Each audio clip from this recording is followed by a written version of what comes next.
Ja, Leute, herzlich willkommen zu einem wunderschönen neuen Video auf diesem wunderschönen Kanal. Ich hoffe, euch geht's gut. Mir geht's gut. Heute gibt's wieder ein neues Video, heute mal was Interessantes. Passend auch zum Thema, ob Tietz wechselt oder nicht. Denn es gibt ja aktuell sehr viele Gerüchte um unseren Trainer. Ja, er will den FCM verlassen. Und damit stocken ja auch die Verhandlungen von neuen Spielern. Der Kader stockt. Das sind viele Aussagen, die jetzt sehr, sehr klar sind. Viele Fans haben Angst, dass dadurch der FCM natürlich in den Strudel gerät. Und das ist auch absolut verständlich. Und vor allem das Wichtigste daran ist ja, durch den Punkt, dass Tietz weg will, hat man natürlich Bedenken, dass die Spieler dementsprechend nicht zum Verein wollen, weil sie ja nur für den Trainer kommen. Das ist richtig. Und dementsprechend sollte man auch hier ganz klar sagen, dass es ein wichtiger Punkt ist, über den man sprechen muss. Denn ich habe zum Beispiel einen Kommentar von Sebastian bekommen, ich habe wirklich Bedenken, dass die Kaderplanung aufgrund dieser endlosen Verzögerung komplett in die Hose geht. Die Filetstücken sind immer als erstes weg. Man hört halt auch nichts bezüglich Kader. Gefühlt sind die anderen Mannschaften schon uneinholbar. Ist es das wert? Wir werden es in einem Jahr wissen. Er hat den Wechselwunsch geäußert. Bitte nicht falsch verstehen, ich halte ihn für einen der besten Trainer und ich hätte nichts dagegen, wenn er hier eine Lebensanstellung, Lebensprojekt bekommt. Aber er will nur einmal weg. Und das, was er zu Tietz sagt, sehe ich zu 100% ähnlich. Aber kommen wir zu den Kaderplanungen. Natürlich verzögern sie sich in einer gewissen Art und Weise. Ottmar Schock weiß aber, was er macht. Darüber brauchen wir, glaube ich, gar nicht reden, dass der Mann absolute Fachahnung hat und weiß, wie er die Spieler überzeugt. Das hat er schon mehrmals gezeigt, auch bei Spielern wie Kars oder auch Markus Matthiesen. Und das ist das Thema. Natürlich, vom FCM hört man immer die wenigsten Gerüchte am Anfang einer Transferphase, weil der FCM schon davor eigentlich im Normalfall dafür sorgt. Der FCM ist sehr, sehr langfristig planend.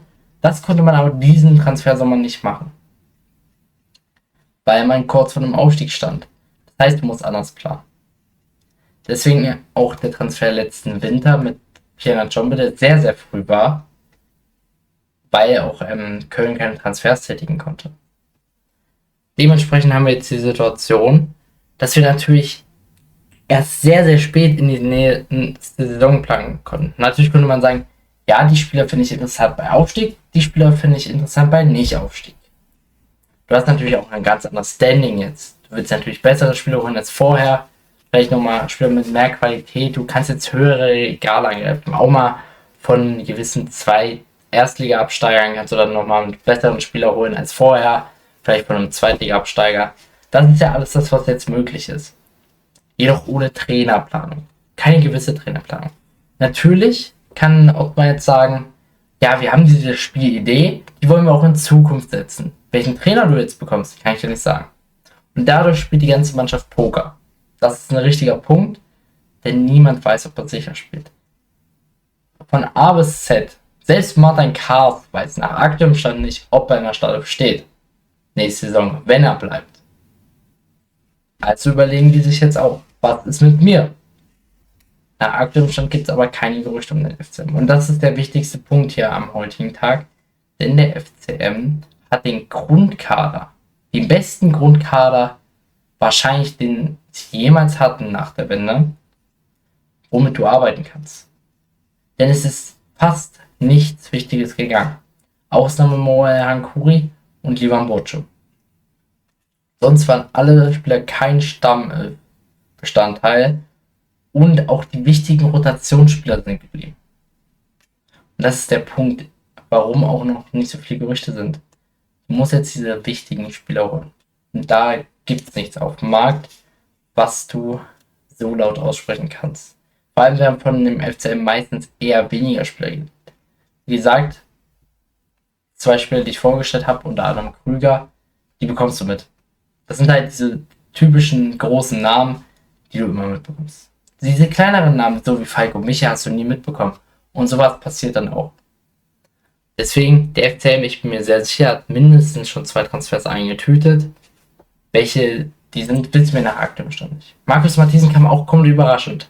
Und es hat sich herausgestellt, dass er ein absoluter Klasse-Spieler ist für die zweite Liga. Meiner Meinung nach der beste Innenverteidiger der ganzen Liga, was er auch statistisch beweisen kann, mit einer Quote von 7,6 Bewertung pro Spiel. Das ist ein absolut guter Wert. Und da kommen wir nämlich zum Punkt. Viele haben Angst, dass jetzt natürlich der FCM jetzt wirklich richtig große Kaderprobleme bekommt, aber das ist halt nicht der Fall. Du hast diesen Grundkader, der wirklich gut besetzt ist. Mit dem du theoretisch, wenn er jetzt genauso bleibt und sich nichts mehr ändern würde, wieder im Aufstiegskampf dabei sein kannst, obwohl du auch keinen Erhan Kuri hast. Oder auch keinen Ivan Bocho. Der Kader ist immer noch gut besetzt. Die einzige wirklich Position, die du neu besetzen musst, ist halt der Flügel und die Zehnerposition. Alles andere könntest du in der Theoriefall so lassen. Vielleicht noch einen Innenverteidiger, aber sonst alles top besetzt.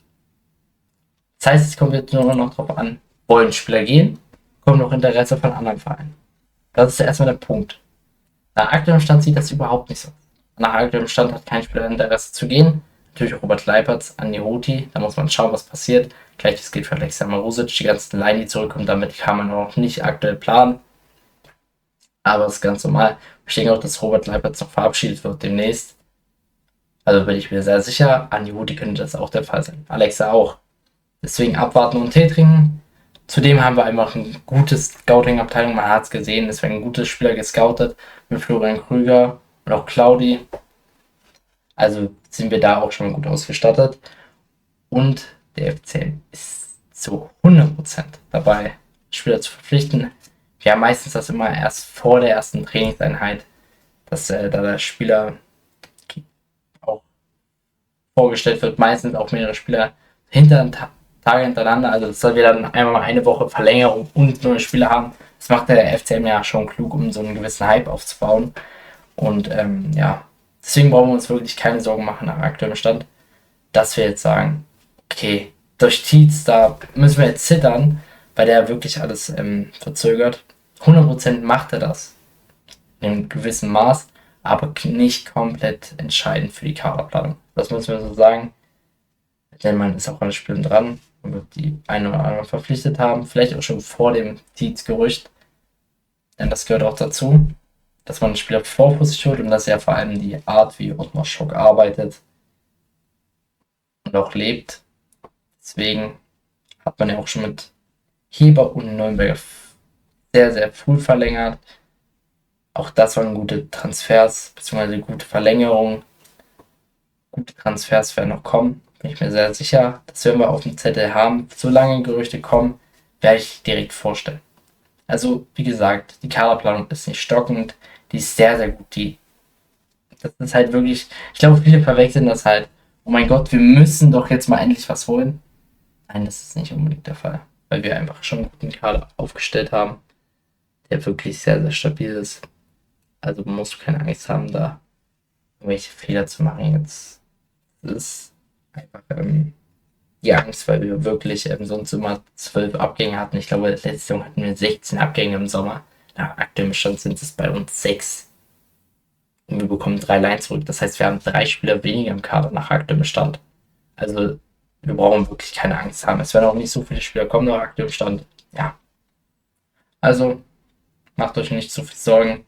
Sobald irgendwelche neuen Gerüchte kommen, bin ich natürlich für euch da. Falls neue Transfers kommen, analysieren wir die. Es wird auch wieder Spieleranalysen geben, so wie im Vorjahr. Die kamen auch sehr gut bei euch an. Wir werden gucken, wie die Jungs gespielt haben. Das ist auch immer sehr interessant. Dass hier ein Like und ein Abo da würde mich sehr supporten. Dankeschön, wenn ihr das macht. Eure Meinung dazu auch in die Kommentare. Ich würde behaupten, wir müssen uns aktuell wirklich keine Sorgen machen. Die Kaderplanungen laufen in Hochtouren. Wir werden demnächst definitiv den ersten Neuzugang vorstellen dürfen.